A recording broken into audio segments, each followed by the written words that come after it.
आशुतोष जी, ये जो आंकड़ा है वो क्या बताता है? यहाँ पर जिस तरह का उत्साह इंडिया गठबंधन में दिखाई दे रहा है, लेकिन सरकार बनाने के लिए जो बहुमत का आंकड़ा चाहिए उससे तो बहुत दूर। और उत्तर प्रदेश पे खासतौर से मैं चाहूंगी कि आप प्रकाश डालें, क्या हो गया यूपी में? मुझे लगता है कि आज सही बात कहने का वक्त है। ये पूरा चुनाव सिर्फ और सिर्फ नरेंद्र मोदी के इर्द गिर्द लड़ा गया। लोगों ने या तो उनके पक्ष में वोट दिया या उनके खिलाफ वोट दिया।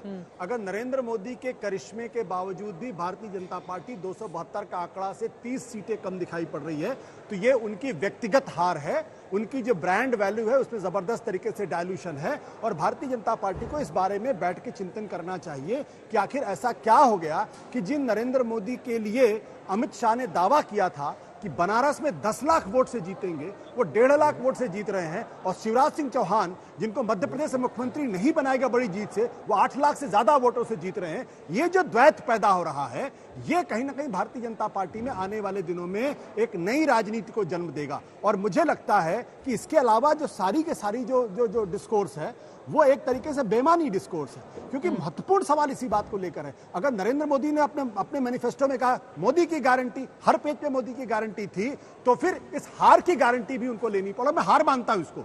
मैं ये अगर बीजेपी आज 272 सीट लेकर आती, 300 सीट लेकर आती, तो आप सोचते कितना बड़ा उत्सव होता, कितना बड़ा वो होता एक तरीके से। और जो शाहनवाज हुसैन जी बैठे हुए हैं, उनके चेहरे पे जो उत्फुल्लता दिखाई पड़ती, जो प्रसन्नता दिखाई पड़ती, और जिस तरीके के हमले किए जाते वो विपक्ष पे, उसका जवाब नहीं होता। तो मुझे लगता है साफ बात कहनी चाहिए कि नरेंद्र मोदी की व्यक्तिगत तौर पर हार है और इसको उसी तरीके से देखना चाहिए। मलूक नागर साहब, मैं फौरन आऊंगी धीरेन्द्र जी आपके पास, लेकिन आपके चेहरे को लेकर बार बार सवाल पूछे जाना है कि इतने उदास क्यों है शाहनवाज जी?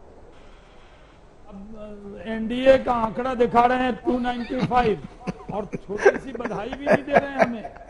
कमाल है आपकी तो।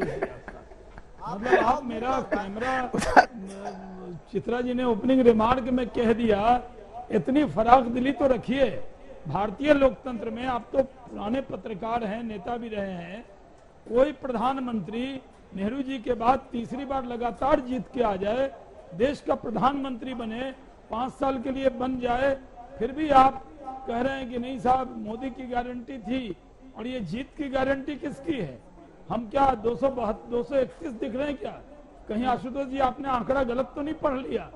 हमें एनडीए है, मोदी जी ने पूरे एनडीए के लिए प्रचार किया और अभी भी रिजल्ट आने दीजिए, हम 300 के पार जाएंगे। ठीक है, आप लोग हमारे ट्रैप में थे कि भाई 400, अगर हमने पहले कहा हम 395 भी आते तो आशुतोष जी का यही कमेंट होता, नहीं देखिए मोदी की गारंटी के बाद भी 4 सीट कम हो गई, 5 कम हो गई। हाँ बोलिए आशुतोष जी, 10 सेकंड। आप तो पत्रकार हैं, हेडलाइन क्या है? यह है कि नरेंद्र मोदी फिर से तीसरी बार देश के प्रधानमंत्री बन रहे हैं। ये है या नहीं है बताइए? यहाँ तो शाहनवाज जी, मैं सीनियर है, मैं आपको करेक्ट कर देता हूं। जवाहरलाल नेहरू ने 1951 में 45% वोट लेकर 364 सीटें ली थी 489 में। 1957 में 47.78% वोट लिया था, 371 सीटें आई थी। और तीसरी बार 1962 में 361 सीटें थी और 45% वोट था। आज आप बहुमत के आंकड़े से नीचे हैं, इसको मानिए। और इसको नहीं माने, एक बड़ी खबर आ रही है, उसके बाद मैं फौरन आपके पास आऊंगी। गांधीनगर से अमित शाह 7,44,716 वोट से आगे चल रहे हैं।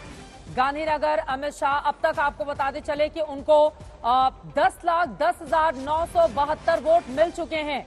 कांग्रेस उम्मीदवार सोनल पटेल बहुत ज्यादा पीछे 2,66,256 वोट के साथ, यानी कि गांधीनगर से अमित शाह ने एक बहुत बड़ी लीड यहां पर ले ली है। 7.5 लाख के आसपास वोट से तकरीबन वो आगे चल रहे हैं, जैसा कि अभी तक निकलकर आंकड़ा सामने आया है। और 10,10,000 से ज्यादा वोट वो हासिल कर चुके हैं। गांधीनगर जो कि गढ़ भारतीय जनता पार्टी का है, वहां से लालकृष्ण आडवाणी भी एक वक्त पर लगातार जीत कर संसद भवन पहुंचे और वहां से ये खबर आ रही है अमित शाह के लिए, गृह मंत्री के लिए।